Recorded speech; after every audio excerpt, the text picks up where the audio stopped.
श्रीमान निरंजन जी, सोनी एडवोकेट साहब। अब मैं निवेदन करता हूं कि एडवोकेट का अर्थ क्या है। एडवोकेट का अर्थ है एडिशन प्लस वोकल, यानी दूसरों को अपनी आवाज देना। जहां अन्याय होता हो वहां वकील अपनी आवाज उस जिसके साथ अन्याय हो रहा है अपनी आवाज को दान करता है या अपनी एडिशन करता है अपनी आवाज।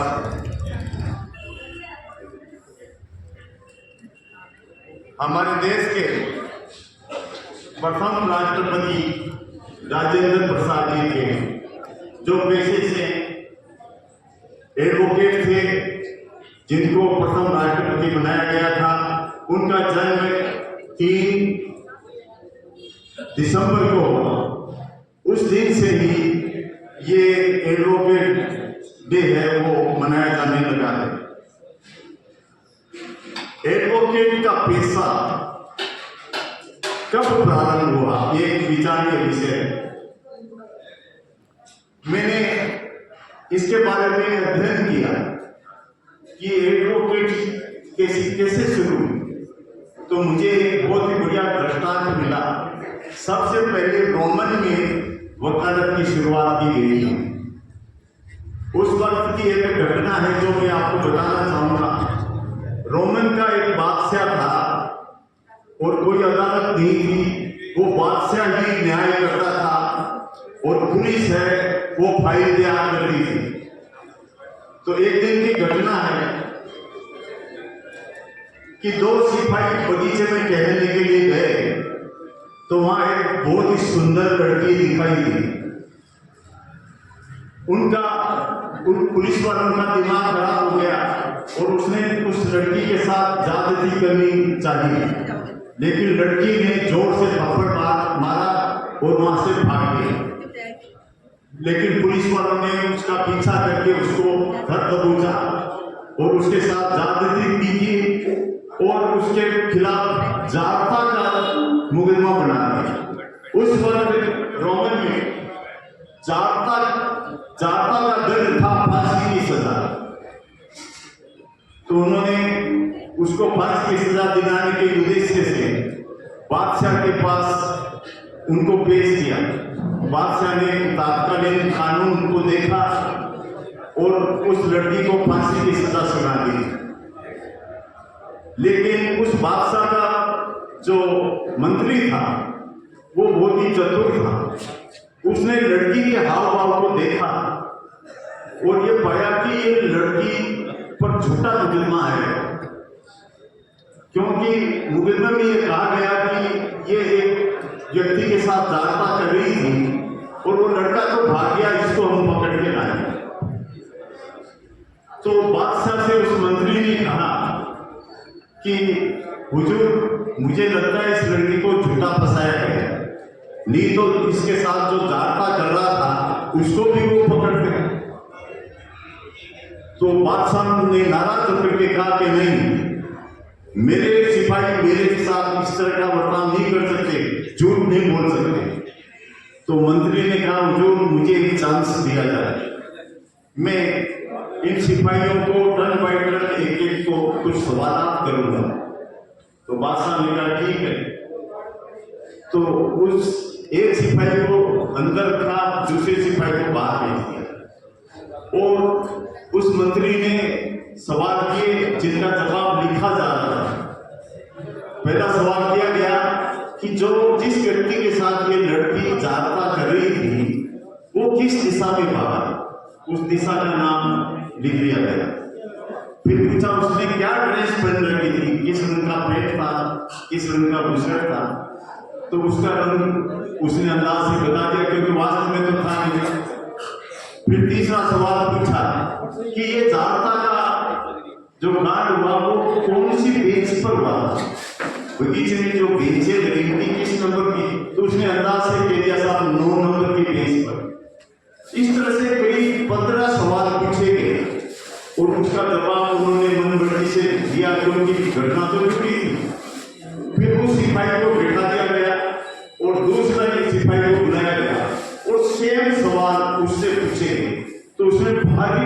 कॉन्ट्राडिक्शन है। पेन कुशल का रंग दूसरा बता दिया गया, इस दिशा में भागा वो दूसरा बताया गया, ये लड़की किस दिशा में भागी वो भी कॉन्ट्राडिक्टरी था। तो मंत्री ने बादशाह से कहा, हुजूर यदि ये बात सच्ची होती, ये घटना सच्ची होती, ये मुकदमा सच्चा होता तो दोनों सिपाहियों के बयान एक से होते।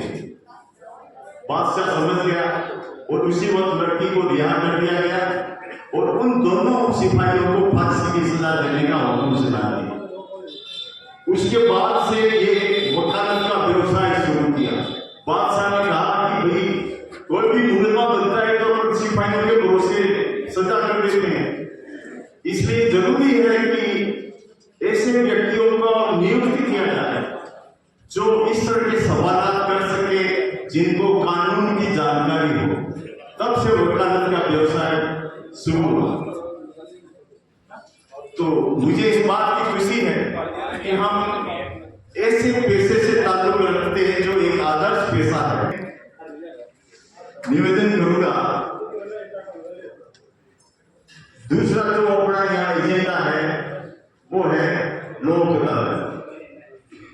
इसके संबंध में निवेदन करूंगा कि लोक अदालत अब क्यों आवश्यक है। देखिए, जो जजेज लोग न्याय करते हैं उससे एक व्यक्ति नाराज होता है और दूसरा आदमी खुश होता है। कभी भी निर्णय करने के बाद दोनों पक्ष कभी भी राजी नहीं होते। दोनों पक्ष राजी तभी होते हैं जब लोक अदालत द्वारा या समझाइश के द्वारा उनका निर्णय कर दिया जाता है। यदि एक तरफा निर्णय होता है तो मन भेद और मतभेद दोनों में फर्क रहता है। लोक अदालत जब भी निर्णय करती है तो मन भेद भी और मतभेद भी दोनों का निर्णय सही रूप से हो जाता है। इसलिए लोक अदालत में जो निर्णय होते हैं वो बहुत ही महत्वपूर्ण है। दूसरा, विधिक जागरूकता के संबंध में मेरा यह कहना है कि विधि का जागरूकता क्यों जरूरी है, क्योंकि हमारे कानून में आईपीसी में यह वर्णन है कि कोई व्यक्ति यह कहकर नहीं बच सकता कि साहब मुझे पता नहीं था ये कानून है तो मैं जुर्म नहीं करता। यानी कहने का मतलब है कि विधिक साक्षरता इस कोटि की हो कि पूरे के पूरे लोगों को, जितने भी नागरिक है सबको कानून की जानकारी जरूरी है। अगर कानून की जानकारी नहीं होगी तो जुर्म होते रहेंगे। एक दृष्टांत बताता हूं मैं सुजानगढ़ तहसील का। यहाँ एक तिरेजड़ा गांव है, वहां एक मुस्लिम महिला ने देखा कि उसकी बच्ची जो मात्र 1.5 साल की थी वो मिट्टी खा रही थी।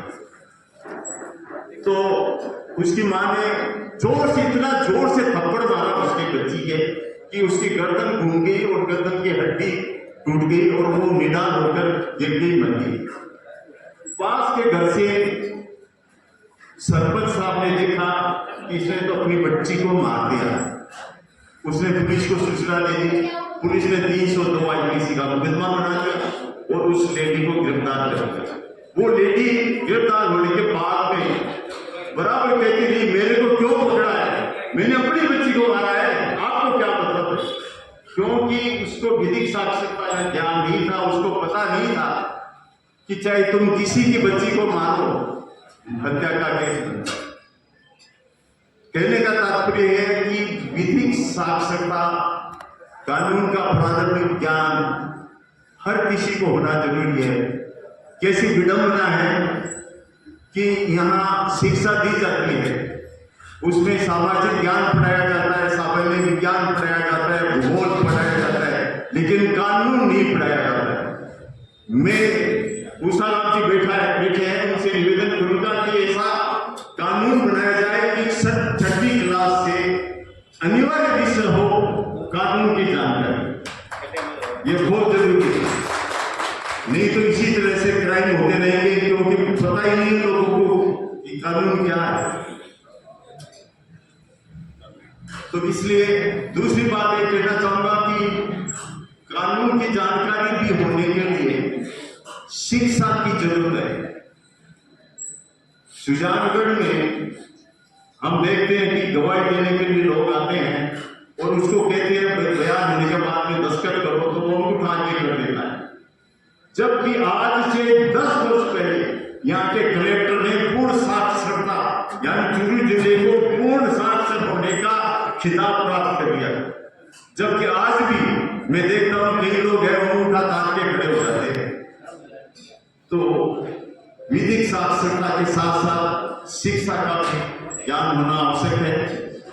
मैं आज के इस आयोजन के लिए लायंस क्लब का धन्यवाद करना चाहता हूं, उनके पदाधिकारियों को धन्यवाद देता हूं और विशेष रूप से हमारे कुमार जी को धन्यवाद देता हूं कि इस आयोजन के लिए परमिशन दी, और एसीएम साहब गजराज जी का भी धन्यवाद ज्ञापित करता हूं। सुजानगढ़ के सभी नागरिक जो हैं, अधिवक्तागण हैं, उनको भी धन्यवाद देता हूं इस कार्यक्रम में सरकार की। धन्यवाद।